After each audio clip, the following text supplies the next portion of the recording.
Hello, everyone, and welcome to episode 11 of the Film Score podcast. My guest this episode is composer Nainita Desai, who's probably best known for her work on the Netflix documentary series American Murder and the feature documentary For Sama. Her most recent work, which has just released, or is forthcoming depending on your location, is the feature documentary The Reason I Jump, which sheds light on and follows the lives of several nonverbal autistic young people. It's a really powerful and really eye-opening film, at least for me, someone who didn't really know a lot about the subject matter in advance.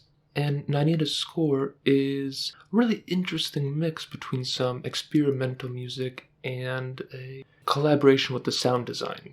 Currently, she's released a few singles, and the score itself is going to be released very soon. You can find Nainita on all various social media as well as on her website. And as always, you can find me on my website, thefilmscore.com, or on social media as well. Now, this interview starts off pretty much in the middle of the action. She begins talking about the release of her score and her score broadly, and it never lets up. So I hope you enjoy this interview, and as always, there's going to be more coming out. So let's go. This one's a funny one because obviously we've just had the US release and then this, but I'm releasing singles and music videos with the singles, which is really cool. So I'm just about to start work on the third single. The second one's ready to go out, so that's when that one will go out. And the first one's gone out. So it's been a couple of weeks, and the third single will go out sometime towards the end of March. I'm not sure yet. And then the vinyl and digital release of the soundtrack and the film will be coming out in the UK. We're hoping mid-April, depending on cinemas. So, because it's got to come, this one has to come out in theatrical cinemas in the UK because they don't have the infrastructure to release it virtually, just like Kino Lorber did in the States. We'll see what happens. I think you had mentioned this is the first time you've released singles. Was that something on your end or something that kind of was pushed by the studio or what? No, well, I wanted to. I wasn't really shopping around for a record label, but I knew that I wanted to release the score, and the film company were behind it, of course, as well. And I was really wanting to release this physically on vinyl because of the texture and the aesthetics of the music and the score. I felt that it would lend itself really well to a vinyl pressing. So I contacted Mercury KX. They're not a soundtrack label. They're a sort of modern neoclassical experimental record label. And I really respect many of the artists on the label. And I just felt that the aesthetic of the music and the style of the music would really connect with Mercury KX and their listeners. And sure enough, I sent it to them, and literally within 3 days, they got back to me and said, "We love this. We want to release this." And I said, "What about vinyl?" And they said, "Absolutely." They're really behind it. And that's been very exciting. That's really cool. And it's also, you saying that they're not a soundtrack specific label. It's nice seeing, I think, more and more labels getting behind those releases. I've noticed it seems like even just in the last couple of years, there has been such an explosion in interest in film music, and especially film music on vinyl. So it's so great that you're getting more labels interested in it.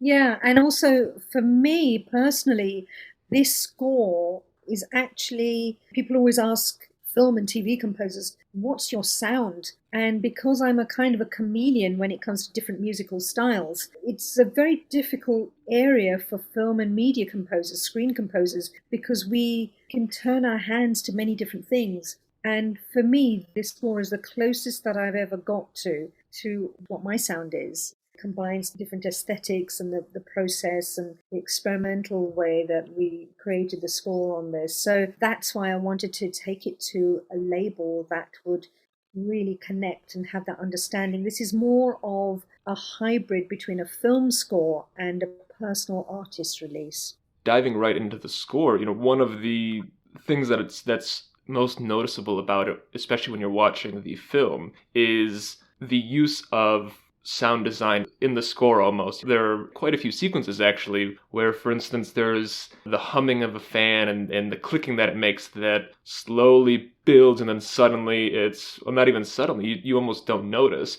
Then it becomes the percussion, or raindrops are falling and it's the same thing, or the subtle hum of green boxes becomes a heavier drone in the background. I thought that was a really interesting choice, and especially when the film itself is so built on these sensory experiences. Was that your plan the whole time?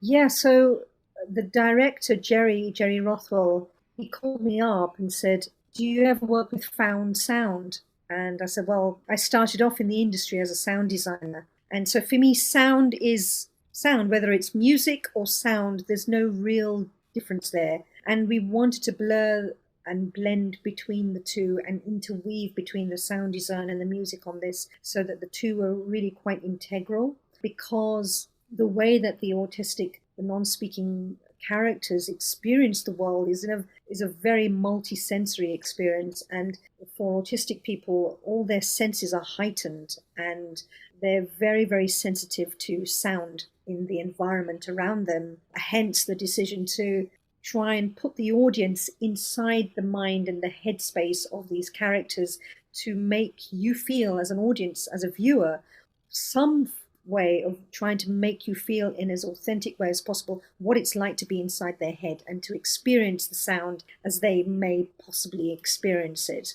But even then, I mean, it's not terribly authentic. We can't profess to being accurate, but it's some kind of surrealistic impression of what it might feel like. So that was a really, really interesting challenge. And I was brought on in terms of process really early on. Jerry wanted me to create this cinematic, immersive oral experience to represent the world of Naoki, the original author of the book, and his writings, where the sound design is a more abstract representation of Naoki's writings. The music veers towards representing the emotional state of being, and it gives the characters an internal voice, but obviously both work hand in hand. So I started off very, very early in the shoot, or even before the edit started at least, while they were still filming.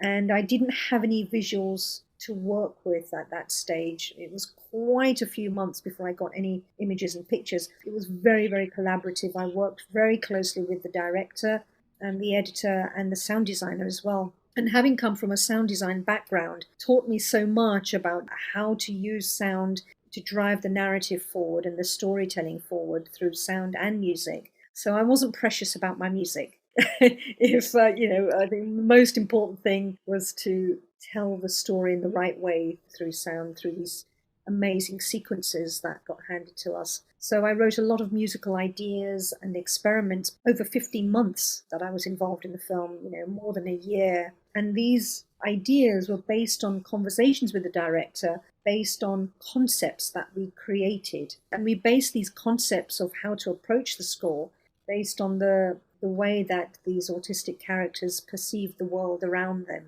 For example, one of the parameters that we created was autistic people see the detail in objects before they see the whole picture. As neurotypicals, you or I, we might walk into a room and see the room and what's happening, and then focus in on little details like a cup or a vase of flowers on the table, or a little light bulb that's on. But the characters in the film see the details in incredible detail before they see the whole picture unfold around them. And so the way that I structured the music and some of the pieces was influenced by that idea. It's like seeing little pieces of a jigsaw puzzle coming together and then having the whole picture unfold around you. And another concept from the book was the idea of repetition and oscillations. So you touched upon the ceiling fans and the table fans going round and round. And the character Umrit in that scene and in other scenes,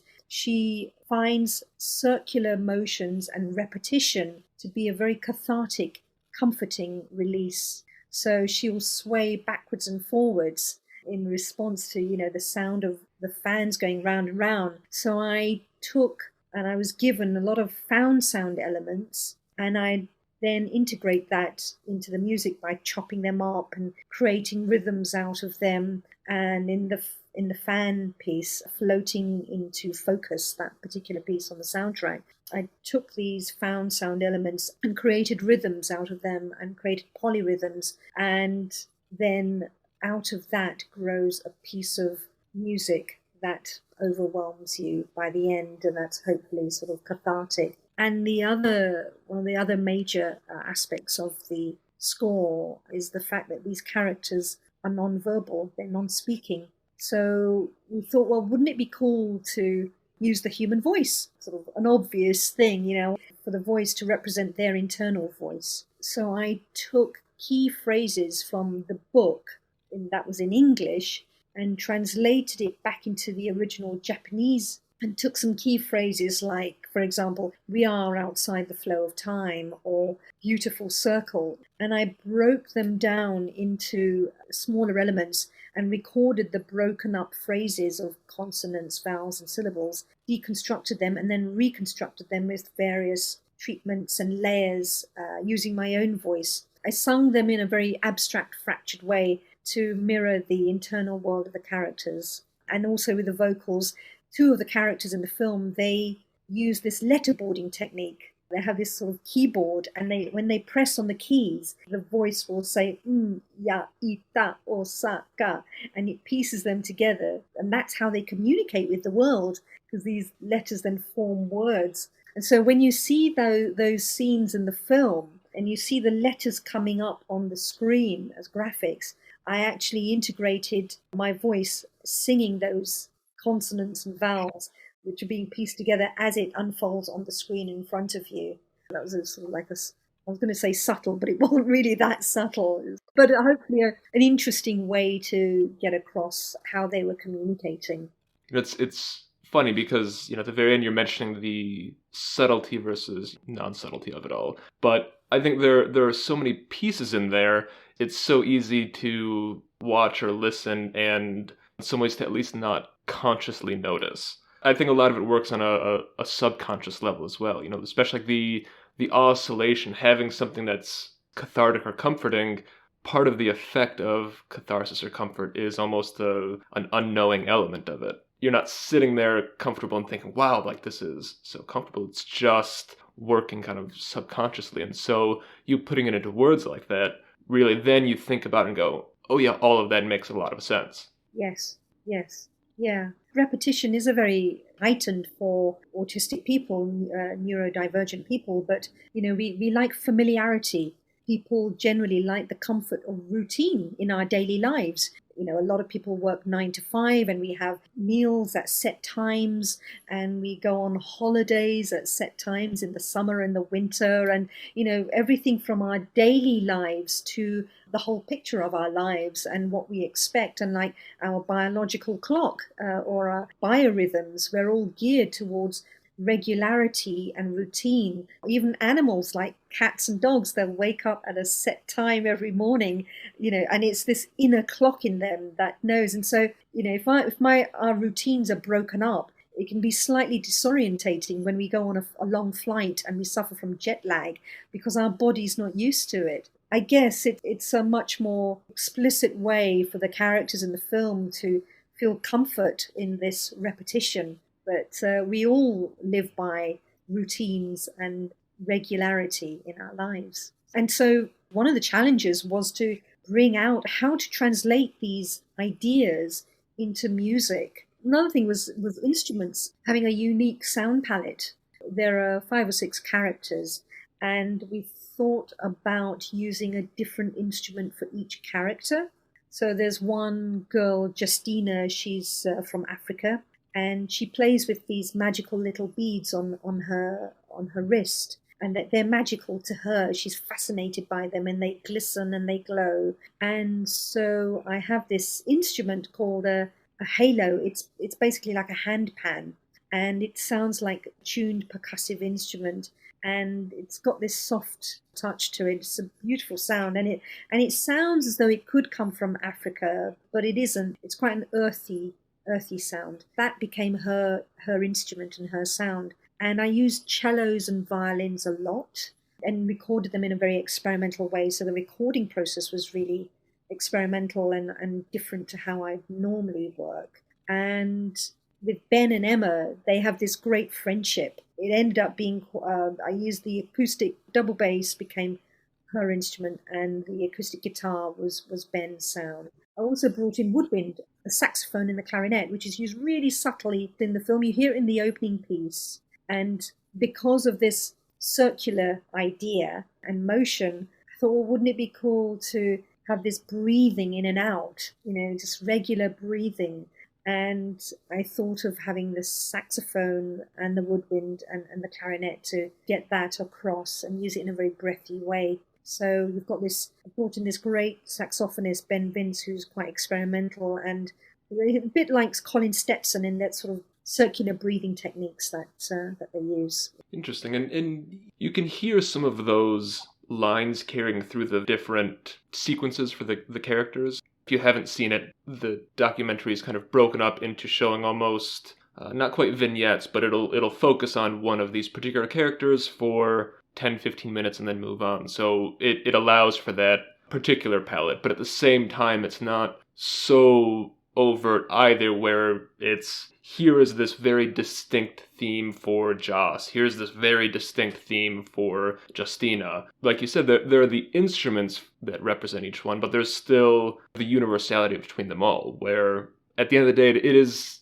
a common palette for the most part, and that use of sound design. So it's an interesting balance between keeping it unique, but also keeping a common thread throughout. And so one thing that I was thinking as well, both in the opening moments of the film, but also talking about the oscillation, the comfort, is the opening sequence is this dark night on a rocky shoreside, and the music is actually quite intense. And it did kind of mirror my experience of watching the first few minutes of the film, where I didn't really know what the tone was going to be. And it is a little uncomfortable, especially if you're someone who's neurotypical and doesn't have experience like that. It's something that's just so different for you that sets you off guard. Once you become used to the film and that music really guides you through. Was it a conscious effort? Oh, it was a long process of trial and error. I mean, we had all these ideas that I've explained to you about, the perception of time is different, looking at the detail in objects and circular motions, using the human voice. And we had all these concepts and ideas that evolved over the months, but we didn't really know how the film was going to pan out. And, even the idea, we thought at first we might interweave between all the characters. And then ultimately, after many months of editing, we'd ended up putting them into their little blocks, as you picked up on. We focus on one character for 15, 20 minutes, and then we move on to the next and the next. And it seemed to be the most elegant way of making the flow of the film and getting the story across. And that opening scene, I think, is one of my most favorite cues. Actually, it was the first piece of music that I wrote. I thought, I've got to have a theme for the film. And it quite often doesn't work out that way. It encapsulates all these different elements. So it's got the vocals in a subtle way that you hear repeated. You've got the sound of the lighthouse that you see on the rocky seashore with the lights going round and round. And I use this element of sound design to echo that visually on screen. What else do we have? I'm just playing the piece of music in my head. And we use the cello, which is quite a warm sound for the boy on screen as he's walking by the shore. It's got so many, we've got the rhythms, we've got the string elements. And of course, when the title card comes up on screen, you hear the vocals actually singing in syllables the reason I jump. I actually say the letters ta ha ra sa na ja ma ma pa, but I say it sing it in a fractured way. The reason I jump, and layered it a lot and put lots of delays and echoes, so that when we hear the human voice, the director didn't want me to treat the vocals so much that they sounded electronic. And that happened a few times. Like sometimes I treat it and I push it a bit too much, and it sounded like a synthesizer. and very robotic. I said, no, no, no, we've got to strip it back, tone it down, and really have a fine balance so that it still sounds like as though it's produced by a human voice, but it doesn't sound as though it's a normal voice. Like, we wanted it to be more dreamlike and unintelligible. The other thing with the whole score is that all the music in there is created, all the sounds, either acoustic or produced from an organic sound source. There are no synths in the score at all. There's nothing that's electronically created. There's one scene where you see the book, The Reason I Jump, on the table, and it's open on a page, and I have a rhythm going on, and there's a little percussive rhythm that sounds like hi-hats, and there's also this circular thing is actually my voice made to sound like where I'm breathing really rapidly in rhythm, in time with the music. And I created this sort of hi-hat sound with the breathing, and I took the sound of a raindrop, a few raindrops, and made them into a rhythm, percussive rhythm. And then with the sound designer, he then puts real raindrops as you see them falling on the book. It's raining on the book, and you hear the sound of those real raindrops, so that the two are kind of blended together. So sometimes, a lot of what you're listening to you think is just pure sound design, but it's actually stuff that's created by me, and it's sort of, they're blurring the lines between the two a lot. So that was so much fun and just very experimental. And then we had a lot of fun in the mix as well, which was, some cues were actually constructed in the mix. One thing we did was, I don't know how nerdy you want me to get, geeky, but there's one scene in the film set in a forest, and it's probably the darkest scene in the film, where they're talking about the horrible experiments that were created in the Second World War. And so this boy in the film, he's walking through the forest, and you hear this recordings of these audio voiceover or radio broadcasts about the experiments that were going on. And so I created this piece of music using just cellos, and it was a proper piece of music when I delivered it to the mix. But I also deliver stems, all the individual elements. So when we were in the mix, we just felt that the piece of music wasn't working. And what we did was we took the impulse response from the forest. So when they were filming on location, they recorded the actual ambience, the impulse response of the space. And we put the musical piece, the sound of the cellos, inside the ambience of the forest. So it feels as though the instrument is actually inside the forest playing. We did that a few other times where you're in the art exhibition and you hear the piano playing Umrit's theme, this beautiful piece of music that is meant to represent the beauty of her artwork. And we put the piano in the space of the art gallery. I didn't use my normal reverbs. I gave a dry, pure sound of the piano playing, and then we put it inside the sound space of the art gallery. That was another way of making it much more immersive, and where you're inside the space and inside the film. That forest scene, we really separated everything out and stripped things right back, and almost constructed a new piece of music out of the cello lines that I had delivered. So the piece on the soundtrack is quite different, a different mix to the piece in the film itself. Interesting. As far as the different piece between film and soundtrack, I guess what is your approach to creating a standalone musical release then? It's a good question, Nick. I wrote a lot of music that didn't end up in the film, because I was writing ideas and sketches and themes, and I held these very sort of improvisational, experimental recording sessions with various musicians. And that's another story in itself. But with the soundtrack, I wrote these themes and pieces. And when I delivered them to the edit, and we'd go backwards and forwards with music, things would change a lot, because it had to work with the storytelling and it had to work with the sound design and so on. So when it came to working out the soundtrack release, I went back to my original mixes and the cues that I delivered to them. And, it's a very different experience.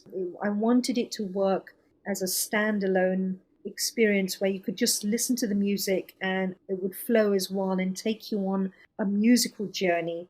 as opposed to the musical journey of the film. But I still, I mean, even with the track titles, they're very representative of these aspects of autism that are explained in the film. So yeah, that was another journey in itself that I wanted to get right. And again, another reason for releasing it on vinyl, where, in this day of streaming, you just listen to one piece, your favorite piece, and then you'll listen to another piece from another artist and another. And it was really important to me to have this experiential journey through the score as much as you do having it through the film as well. What is it that you find about vinyl as opposed to the other physical media that lends itself so well, or that will lend itself so well to this piece of music in particular? The way that I recorded, the actual tone of the score, the aesthetic of the score is that I didn't want it to be incredibly pure or clean in terms of the recordings and the sounds. The way I recorded the cellos and the violins and the strings and the other instruments is that there's a roughness and there's a rawness to it. And so even that, where you hear the sound of the bow hitting the strings, or even with the human voice, with my singing voice, I didn't want it to be so perfect. I wanted it to have a very organic, slightly homemade sound. But that doesn't mean that it was recorded badly. It was recorded very, I had the best microphones and preamps and, my recording studio, and everything's in tune and in time. But I didn't want to suck the energy out of the performances by making it all pristine and clear. Like, for example, there are some cues with vocals on where I kept some of the breaths in my vocals, and you can almost hear the lip smacking. I edited it out at one point, and I just thought it's lost all its character, and so I put some of those breaths back in. I kept it like that, and so releasing it on vinyl again is more like this. I love this touchy-feely thing about vinyl, is that once you put the soundtrack on, you're not going to skip like you would with an MP3. You're not going to skip to another track. It forces you to listen to an A side and then flip it over and have the B side. And the way I order the tracks is very, I just want to take the listener on this journey through the score. I find that the preferable way to listen, particularly to film music, that it's generally designed to create an experience, either one that mimics the film itself if it's released in effectively a chronological order, or one that is adjacent to the film if it's moved slightly or has different tracks like yours. While people may love certain cues and want to listen to them over and over, and there's obviously nothing wrong with that, it does certainly suck out a lot of the impact of the piece in its entirety.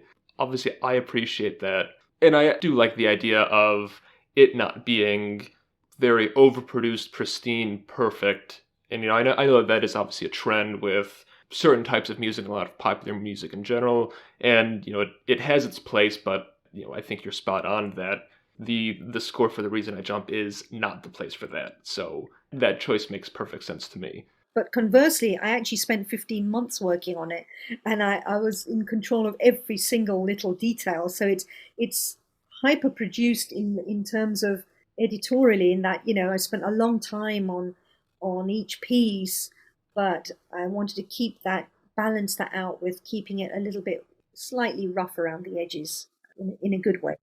Right. Yeah. You didn't record it in 20 minutes and say, all right, I'm done.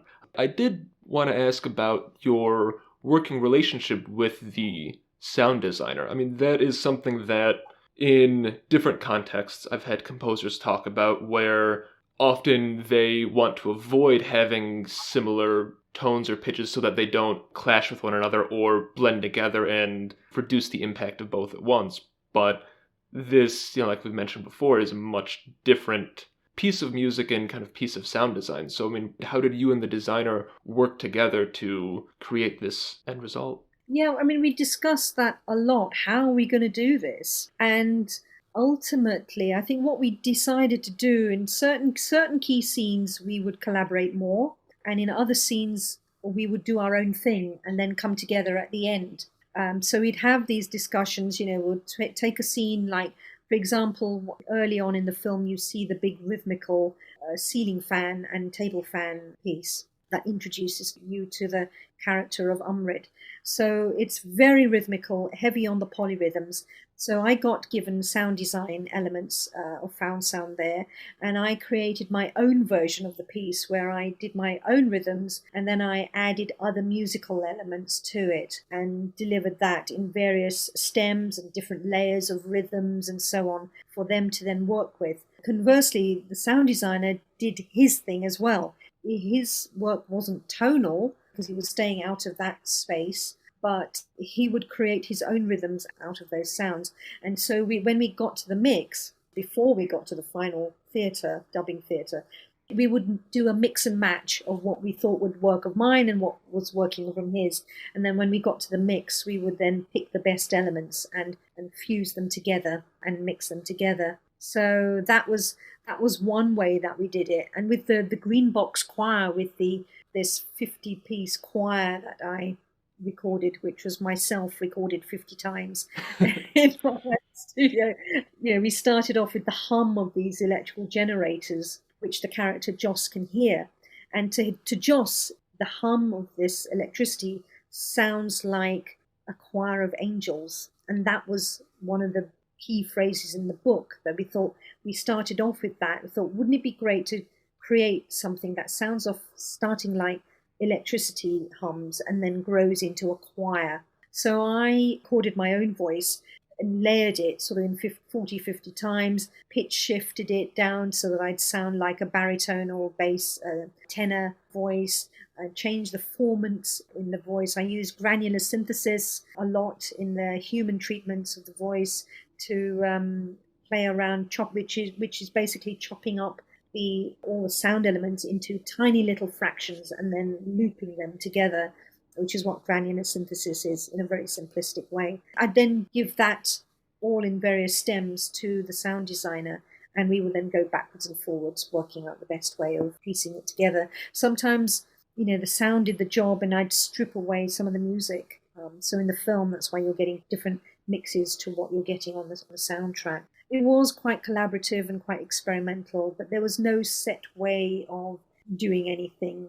That Green Box piece, when we got to the theatre, that we had an amazing time mixing that in surround in 360 sound, because we were taking elements and spinning them around the top, and we were increasing the width and the height of the mix in 360. But the documentary aspects of the score were very normal in stereo, and then for the stylized sequences, that's where we really sort of increased the width and the height, and we played around, because everything that we did with the immersive sound mix had to have a reason. We didn't want to use it as a gimmick. This is not a sci-fi film where you can have spaceships flying around and all around you. We wanted it to have a reason for doing everything that we did. Interesting. And that relates to the storytelling differences between a scripted or feature film or TV series versus a documentary. There are a lot of differences in how you have to approach the two. In a film, you can get the script first, start working off of it, and even though the final film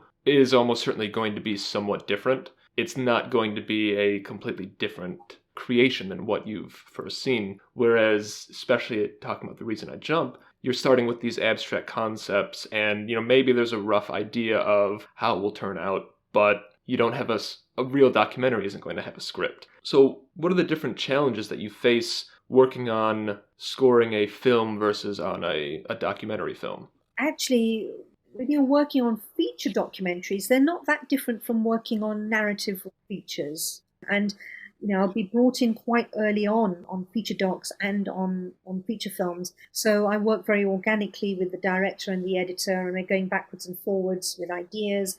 And on a feature, and actually with the feature doc as well, after we've picture locked, I'll have a few weeks to work on the score as well. Sometimes it all depends on when you're brought in. If I'm brought in late in the day, then it's like you're going to default mode, and it's a kick, bollock, and scramble to try and get all the music written as fast as possible.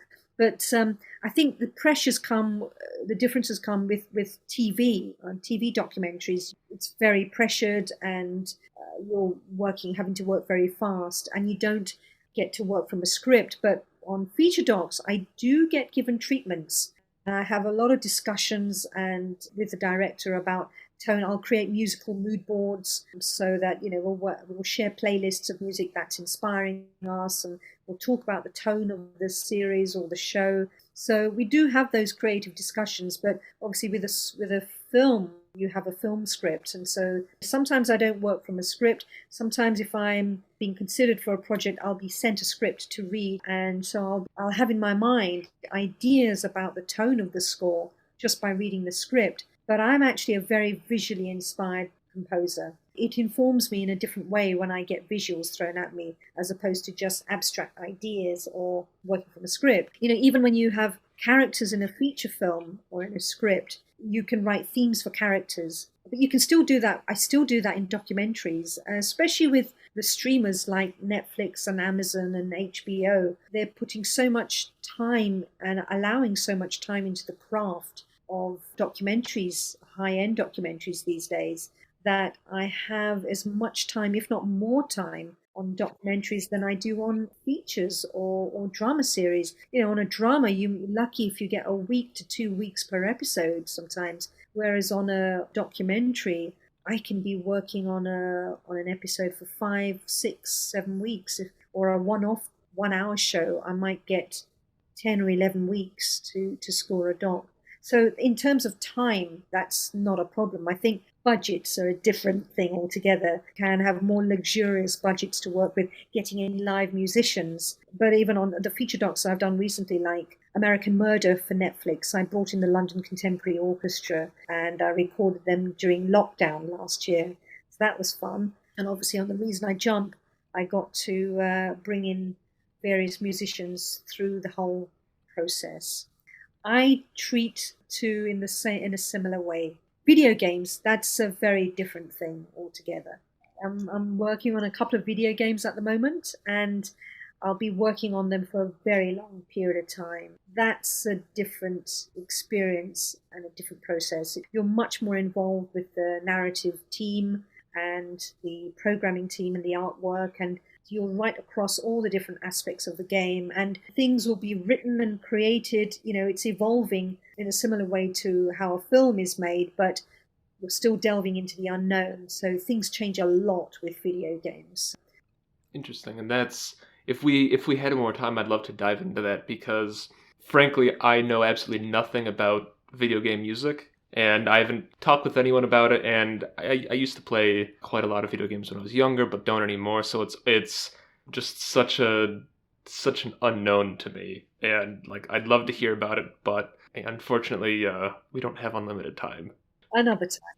Yeah, exactly. Getting into film and other media composition, you're generally not doing it for accolades and to become filthy rich or anything, but for you, you've been doing this for a while, and recently you had last year for Sama, you had quite a lot of critical recognition for your score, and then The Reason I Jump has recently picked up a Cinema Eye Award and a BIFA nomination. I think it might have been a Cinema Eye nomination, I don't remember.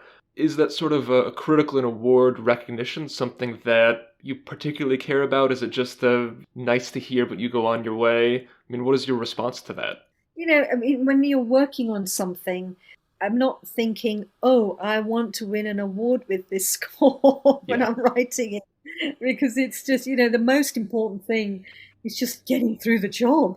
It's so, it can be quite stressful, and you're up against, there's so many different factors you're thinking about. So, I just want to get through the project and do the best work that I can. And that ultimately, the work and the creativity and working in a harmonious way with the team is the primary thing that all you care about. I think it's like a bonus. It's an extra when you are recognized. It just tells me that people have connected with your work. And that's really special as well. I remember going to Cannes Film Festival with Forsama, sitting in the theatre, in the cinema for the first time seeing the film up on the big screen. And I looked around me, and when you're working on something for a long period of time, whether it's weeks or months or even years on a project, you sort of lose that perspective because you're just working with your team, your small team, and you don't know whether what you're doing is going to work or not, or resonate with people emotionally. And so when I sat there in the cinema and I saw these grown men were crying around me, I thought, oh wow, what's happening here? Because I'm so close to the film, I can't see it with fresh eyes anymore. And I actually saw it through their eyes and ears, and I thought, oh, this is really connecting with people. And that's just the most amazing feeling, and I think that to me is the reward when you see your work on screen, whether it's a laptop screen or in the cinema, which is the best way. The ability to reach a wide an audience as possible is truly wonderful, and to see people, whether they love it or they hate it, you can work on something controversial and you can have a very divided audience. I think that's the most rewarding thing for me. So I mean, of course, I'm not going to lie and say awards are great, but there's so much wonderful work out there that you can't possibly have your career based around, well, I didn't get a BAFTA for that or an Oscar nomination, because there's such amazing work. And also awards, what was that phrase I heard recently? Awards don't mean anything until you've won one.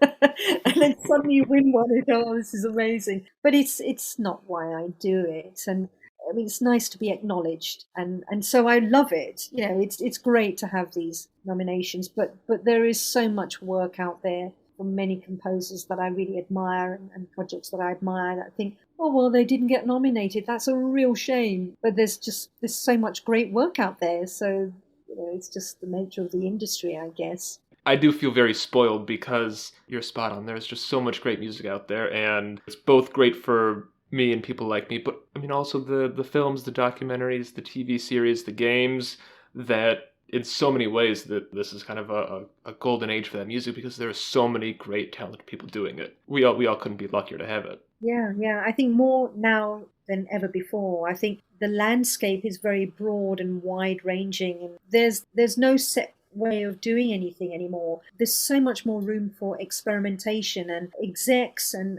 broadcasters and commissioners and the filmmakers, they're much more open-minded to being bold, because there's so much content out there now. There's so much noise in terms of Netflix and the streamers and Hulu and HBO and all these guys, and then the BBC and Discovery, Nat Geo, so many channels that they have to try and find a way of standing out. And one of the ways programs and shows and films can stand out is by having a really distinctive, bold score, and it really helps enhance the tone and uniqueness of the show by having something really unusual that we've never heard before, and find new ways of telling stories through music. So it's a great time to be a composer in this moment in time. Then in previous decades, it's not just the orchestral symphonic score. Yes, there's a place for that, but because of technology as well and what it enables us to do, we can do so much more now that is more challenging. We're challenging audiences' perspectives of the sonic worlds that we can be immersed in. Yeah, absolutely. And on that note of hopefulness and positivity, let's stop there. Thanks, Nick. And thanks for joining me. It was so nice. It was such a good documentary watch, such a great score to listen to, and so I'm glad that we had a chance to talk about it. Thank you very much. It's been great to chat with you today.